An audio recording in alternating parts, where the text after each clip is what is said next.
Morning mga idol, meron tayo dito Maton 150 cc. Taga saan nga sir? Taga Padre Burgos po. Padre Burgos, Quezon. Yan. Sige sir, pandar.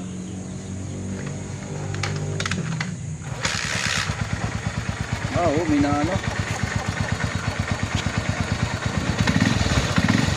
Nakambyo.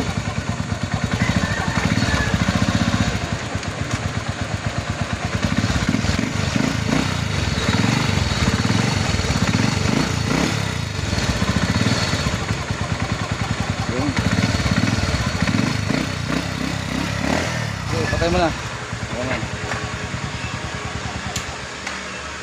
Right. Ito lang mga idol, mga papalitan pagka 175.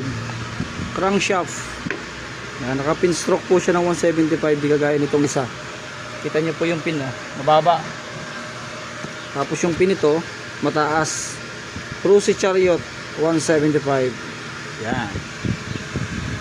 Kakabitan natin. Tapos block po ng 175. Yun ang ating gagamitin. Ito mga idol, block naman 175cc. Yan lang mga idol, tapos na yung converted natin ng Sinski 150 Maton.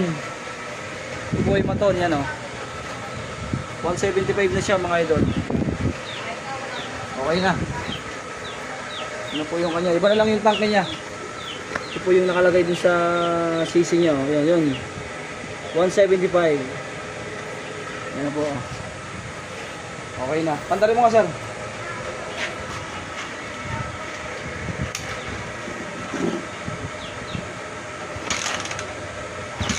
Yun.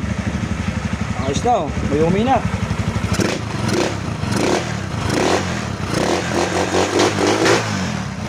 Quality na. Ayan si sir, shout out ulit. Shout out kay Paring Raymond, nagpapatubig na daw. Ayan. Okay na mga idol, success na yung ating project 175. Sir, yung cover nito wala na kabila. Sige, sige. Okay na po mga idol. Tapos na. Nagana na. Tapos ay pinry ko na yung all around nya. Sir, tasin mo yung kambyo.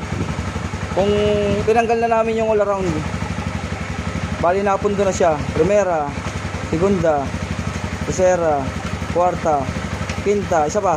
Wala na. Okay na.